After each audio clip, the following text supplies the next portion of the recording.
ਅਸੀਂ ਜ਼ਰੂਰਤ ਸਮਝੀ ਤੇ ਵਰਾਏ ਪਰਿਵਾਰ ਜਿਹੜਾ ਉੱਥੋਂ ਦੁਬਈ ਤੋਂ ਆਇਆ, ਉਹਨਾਂ ਨੇ ਇਸ ਗੱਲ ਦੀ ਸੇਵਾ ਲਈ ਹੈ। ਸਾਨੂੰ ਬੜੀ ਖੁਸ਼ੀ ਆ। ਸਾਡਾ ਇੱਥੇ ਆਉਣ ਦਾ ਜਿਹੜਾ ਪਹਿਰਾਵਾ ਕਿਸ ਤਰ੍ਹਾਂ ਸਾਦਾ ਹੋਣਾ ਚਾਹੀਦਾ, ਫਿਰ ਤੁਸੀਂ ਨਸ਼ਾ ਨਹੀਂ ਕਰਕੇ ਆਉਣਾ, ਨਸ਼ਾ ਨਹੀਂ ਲੈ ਕੇ ਆਉਣਾ। ਤੋ ਇਹ ਸਾਰੀਆਂ ਗੱਲਾਂ ਬਾਕੀ ਜਾਣਕਾਰੀ ਹੈ।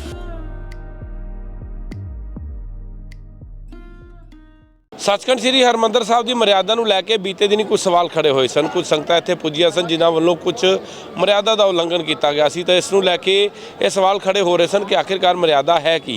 तो इस नूं लैके हुण एक वड्डा उपराला जिहड़ा है श्रोमणी गुरुद्वारा प्रबंधक कमेटी ਵੱਲੋਂ किया गया है, जिथे कि किहड़ी चीज़ां करनियां है या किहड़ी चीज़ां नहीं करनियां है। तो उस नूं लैके एक LED जिहड़ी है बिल्कुल सचखंड श्री हरमंदर साहब के बाहर लगा दी गई है, जिहदे विच तुहानूं असीं दिखाने कि सचखंड श्री हरमंदर साहब विखे आउण वाली संगत CCTV कैमरे की निगरानी च ने। तो इस तो इलावा किस तरह के ਜਿਹੜੇ प्रोटोकॉल्स ने, की मर्यादा की है, किस तरह बैठना है, किस तरह अंदर जाना है, तो वो उत्थे दस्सिया गया। तो सब तो वड्डी गल है बिल्कुल प्रवेश द्वार जिहड़ा तुसीं देख रहे हो, जिहड़ा सचखंड श्री हरमंदर साहब का घंटाघर वाला द्वार है, जित्थों की संगत जिहड़ी है अंदर नतमस्तक होण वास्ते जाती है, उस नूं सीधे तौर के उत्ते हुण दिखाया जाएगा कि आखिरकार किस मर्यादा का पालन करना है, किस तरीके दे नाल करना है। तो उहदे वास्ते एक विशेष LED जिहड़ी है ये जिहड़ी है इत्थे लगा दी गई है। तो LED बिल्कुल उहदे नाल लगाई गई है, जिहदे विच की सारी जानकारी जिहड़ी है वो साझी की गई है कि किस तरीके की इत्थे जिहड़ियां चीज़ां होणगियां जां सचखंड श्री हरमंदर साहब दे विच की कुछ ऐसी जगह है जिथे तुसीं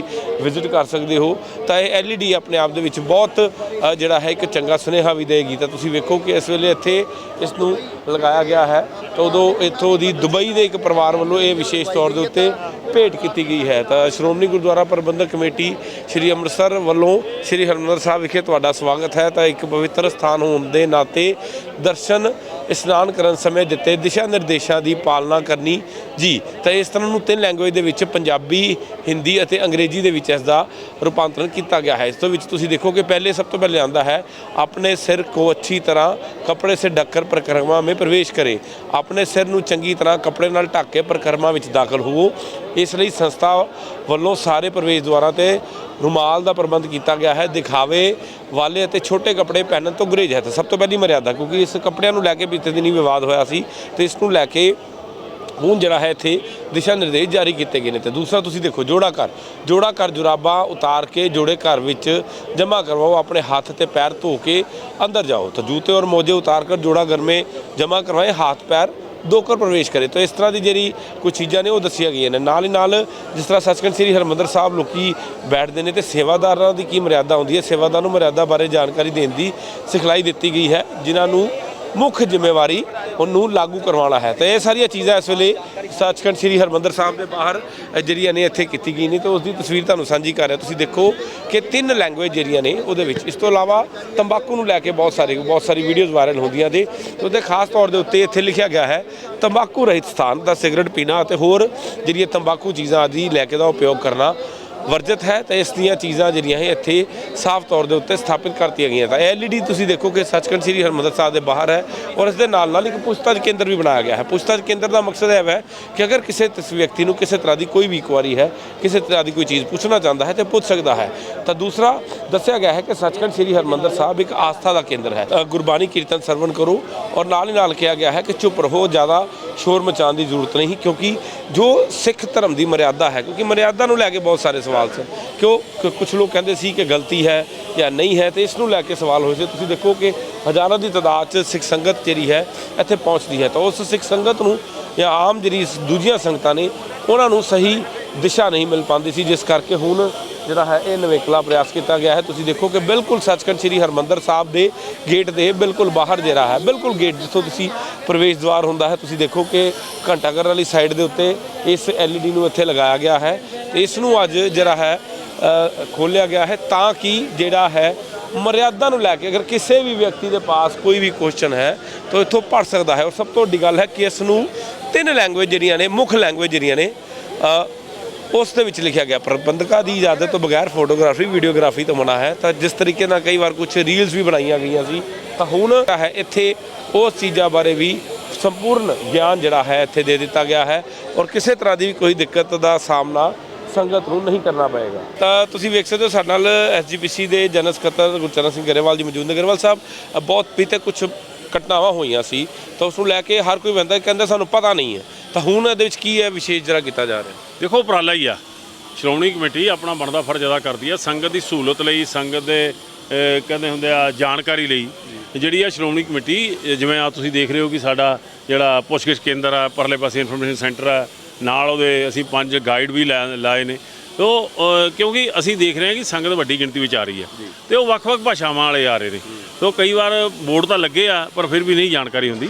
ਇਸ ਕਰਕੇ ਅਸੀਂ ਜ਼ਰੂਰਤ ਸਮਝੀ ਤੇ ਵਰਾਏ ਪਰਿਵਾਰ ਜਿਹੜਾ ਉੱਥੋਂ ਦੁਬਈ ਤੋਂ ਆਇਆ, ਉਹਨਾਂ ਨੇ ਇਸ ਗੱਲ ਦੀ ਸੇਵਾ ਲਈ ਆ, ਸਾਨੂੰ ਬੜੀ ਖੁਸ਼ੀ ਆ। ਸੰਗਤ ਤਾਂ ਹਰ ਤਰੀਕੇ ਨਾਲ ਸੇਵਾ ਕਰਨ ਨੂੰ ਤਿਆਰ ਆ, ਪਰ ਉਹਨਾਂ ਨੇ ਇਸ ਗੱਲ ਦਾ ਮਾਣ ਲਿਆ। ਇਸ ਸਕਰੀਨ ਲਾਉਣ ਦਾ ਮਤਲਬ ਇਹ ਆ ਕਿ ਆਏ ਹੋਏ ਯਾਤਰੂ ਨੂੰ ਇੱਥੋਂ ਦਾ ਦੱਸਿਆ ਜਾਵੇ ਕਿ ਇੱਕ ਧਾਰਮਿਕ ਸਥਾਨ ਜਿੱਥੇ ਤੁਸੀਂ ਆਏ ਹੋ, ਕਿਉਂਕਿ ਬਹੁਤ ਸਾਰੇ ਲੋਕ ਸਿੱਖ ਧਰਮ ਜਾਂ ਉਸ ਦੀ ਫਲਸਫੀ ਨੂੰ ਨਹੀਂ ਜਾਣਦੇ, ਪਰ ਉਹਨਾਂ ਨੂੰ ਇਹ ਦੱਸਿਆ ਜਾ ਰਿਹਾ ਕਿ ਇੱਕ ਧਾਰਮਿਕ ਸਥਾਨ ਹੈ। ਧਾਰਮਿਕ ਸਥਾਨ ਦਾ ਜਿਹੜਾ ਪਹਿਰਾਵਾ ਉਹ ਕਿਸੇ ਵੀ ਧਾਰਮਿਕ ਯਾਤਰਾ ਨਾਲ ਹੋਣਾ ਚਾਹੀਦਾ, ਕੋਈ ਨਸ਼ਾ ਲੈ ਕੇ ਨਹੀਂ ਆਉਣਾ ਚਾਹੀਦਾ, ਨਸ਼ਾ ਕਰਕੇ ਨਹੀਂ ਆਉਣਾ ਚਾਹੀਦਾ। ਹੋਰ ਜਿਹੜੀਆਂ ਇੱਥੇ ਉਹਨਾਂ ਦੀ ਸਹੂਲਤ ਵਾਸਤੇ ਜਿਵੇਂ ਜੋੜਾ ਘਰ ਆ, ਗਠੜੀ ਘਰ ਆ, ਵਾਸ਼ਰੂਮ ਕਿੱਧਰ ਆ, ਤੇ ਬਾਕੀ ਅੰਦਰ ਦੀ ਜਾਣਕਾਰੀ, ਅੰਦਰ ਅਕਾਲ ਤਖਤ ਸਾਹਿਬ ਕਿੱਧਰ ਆ, ਹੋਰ ਇਹ ਸਾਰਾ ਕੁਝ ਜਿਹੜਾ ਇਸ ਵਿੱਚ ਜਾਣਕਾਰੀ ਦੇਣ ਦੀ ਕੋਸ਼ਿਸ਼ ਕੀਤੀ। ਇਹਦੇ ਵਿੱਚ ਸਾਫ਼ ਤੌਰ ਤੇ ਲਿਖਿਆ ਗਿਆ, ਮਰਿਆਦਾ ਸਾਰੀ ਦੱਸੀ ਗਈ ਕਿ ਕੀ ਕਰਨਾ ਕੀ ਨਹੀਂ। ਮਰਿਆਦਾ ਨਹੀਂ ਹੁੰਦੀ ਗੀ, ਬਹੁਤ ਮਰਿਆਦਾ ਦਾ ਲਿਖਾੜਾ ਤਾਂ ਬਹੁਤ ਵੱਡਾ ਹੋਵੇਗਾ। ਇਹਦਾ ਇਹ ਆ ਕਿ ਜਦੋਂ ਤੁਸੀਂ ਇੱਥੇ ਆਉਨੇ ਹੋ ਕਿ ਤੁਹਾਡਾ ਇੱਥੇ ਆਉਣ ਦਾ ਜਿਹੜਾ ਪਹਿਰਾਵਾ ਕਿਸ ਤਰ੍ਹਾਂ ਸਾਦਾ ਹੋਣਾ ਚਾਹੀਦਾ, ਫਿਰ ਤੁਸੀਂ ਨਸ਼ਾ ਨਹੀਂ ਕਰਕੇ ਆਉਣਾ, ਨਸ਼ਾ ਨਹੀਂ ਲੈ ਕੇ ਆਉਣਾ। ਤੋ ਇਹ ਸਾਰੀਆਂ ਗੱਲਾਂ ਬਾਕੀ ਜਾਣਕਾਰੀ ਹੈ ਇਸ ਤਰ੍ਹਾਂ ਦੇ ਨਾਲ ਜਿਹੜੇ ਕਈ ਵਾਰ ਜਿਹੜੇ ਇੱਕ ਵਿਵਾਦ ਪੈਦਾ ਹੁੰਦਾ ਖਤਮ ਹੋਣ ਘਟਣਗੇ ਵਿਵਾਦ ਘਟਣਗੇ। ਸੋ ਕਿਉਂਕਿ ਅਸੀਂ ਤਾਂ ਕੋਸ਼ਿਸ਼ ਕਰ ਸਕਦੇ ਹਾਂ ਨਾ, ਉਹਨਾਂ ਕੋਸ਼ਿਸ਼ਾਂ ਵਿੱਚੋਂ ਇੱਕ ਕੋਸ਼ਿਸ਼ ਹੋਣੀ। ਸਰ ਇਹ ਫਿਲਹਾਲ ਇੱਕ LED ਲਗਾਈ ਕਿਉਂਕਿ 4 ਦੀਵਾਰ ਹਾਲ ਦੀ ਘੜੀ ਇੱਕ ਹੀ ਆ, ਫਿਰ ਦੂਸਰੀ ਸਾਈਡ ਤੇ ਲੰਗਰ ਵਾਲੀ ਸਾਈਡ ਤੇ ਫਿਰ ਇਸ ਤੋਂ ਬਾਅਦ ਲਾਈ ਜਾਏਗੀ। ਇਹ ਸਾਰਾ ਦਿਨ 24 ਘੰਟੇ ਚੱਲਿਆ ਕਰੇ? ਬਿਲਕੁਲ 24 ਘੰਟੇ ਚੱਲੇਗੀ। ਇਹਦੀ ਮੇਨਟੇਨੈਂਸ ਵਾਸਤੇ ਵੀ ਬਕਾਇਦਾ ਟੀਮ ਹੈ? ਨਹੀਂ, ਮੇਨਟੇਨੈਂਸ ਸਾਡਾ ਸ਼੍ਰੋਮਣੀ ਕਮੇਟੀ ਦਾ ਅਦਾਰਾ IT ਜਿਹੜਾ ਉਹ ਸਾਰਾ ਕਰੇਗਾ।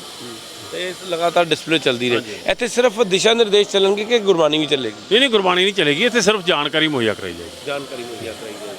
ਤੁਸੀਂ ਸਮਝਦੇ ਹੋ ਕਿ ਇਹਦੇ ਨਾਲ ਜੋ ਪਿਛਲੇ ਦਿਨਾਂ 'ਚ ਕੁਝ ਘਟਨਾਵਾਂ ਉਹਦੇ ਨਾਲ ਫਰਕ ਪਏਗਾ, ਆਸ ਕਰਦੇ ਹਾਂ। ਤਾਂ ਬਿਲਕੁਲ ਤੁਸੀਂ ਵੇਖੋ ਕਿ ਇਸ ਵੇਲੇ ਜਿਹੜੀ LED ਜਿਹੜੀ ਇੱਥੇ ਲਗਾਈ ਗਈ ਹੈ, ਤਾਂ ਪ੍ਰਬੰਧਕਾਂ ਦਾ ਮੰਨਣਾ ਹੈ ਕਿ ਇਹਦੇ ਨਾਲ ਬਹੁਤ ਫਾਇਦਾ ਮਿਲੇਗਾ, ਕਿਉਂਕਿ ਸੱਚਖੰਡ ਸ੍ਰੀ ਹਰਿਮੰਦਰ ਸਾਹਿਬ ਜਿਹੜੀ ਵੀ ਸੰਗਤ ਆਦੀ ਦੂਰ ਦਰਾਜੇ ਤੋਂ ਸੰਗਤਾਂ ਆਉਂਦੀਆਂ ਨੇ, ਤਾਂ ਕਈ ਵਾਰ ਲੈਂਗੁਏਜ ਪ੍ਰੋਬਲਮ ਹੋਣਾ ਹੋ ਜਾਂਦੀ ਹੈ। ਤਾਂ ਉਹਦੇ ਵਿੱਚ ਹੁਣ ਤੁਸੀਂ ਦੇਖ ਸਕਦੇ ਹੋ ਕਿ ਸਾਫ਼ ਤੌਰ ਦੇ ਉੱਤੇ ਜਦੋਂ ਤੁਸੀਂ ਦੂਰੋਂ ਹੀ ਜਦੋਂ ਆਓਗੇ ਤਾਂ ਬਕਾਇਦਾ ਤੌਰ ਦੇ ਉੱਤੇ ਤੁਹਾਨੂੰ ਇੱਕ LED ਦੇਖਣ ਨੂੰ ਮਿਲੇਗੀ। ਉਹਦੇ ਵਿੱਚ ਸਾਰੀਆਂ ਚੀਜ਼ਾਂ A ਤੋਂ ਲੈ ਕੇ Z ਤੱਕ ਜੋ ਵੀ ਮਰਿਆਦਾ ਹੈ ਉਸ ਬਾਰੇ ਲਿਖਿਆ ਗਿਆ ਹੈ। ਤਾਂ ਤੁਸੀਂ ਵੇਖੋ ਬਿਲਕੁਲ ਜਿਹੜਾ ਸੱਚਖੰਡ ਸ੍ਰੀ ਹਰਿਮੰਦਰ ਸਾਹਿਬ ਦਾ ਦਰਵਾਜ਼ਾ ਹੈ ਉਹਦੇ ਬਿਲਕੁਲ ਨਾਲ ਜਿਹੜਾ ਹੈ ਇੱਥੇ ਜਿਹੜਾ ਹੈ ਕੀਤਾ ਜਾਏਗਾ, ਤੇ ਇਸ ਦੀ ਇੱਕ ਵਿਸਤ੍ਰਿਤ ਜਾਣਕਾਰੀ ਹੀ ਤੁਹਾਡੇ ਨਾਲ ਸਾਂਝੀ ਕਰ ਰਹੇ ਹਾਂ।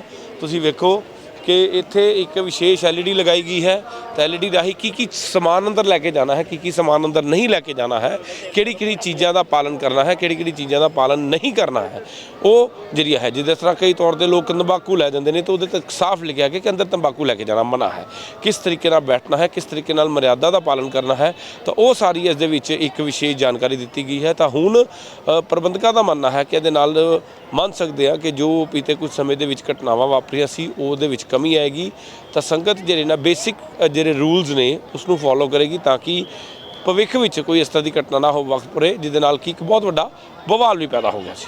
ਕੈਮਰਾਮੈਨ ਰਵਨੀਤ ਦੇ ਨਾਲ ਸੁਮਿਤ ਖੰਨਾ, ਗ੍ਰੇਟ ਪੰਜਾਬ TV, ਅੰਮ੍ਰਿਤਸਰ।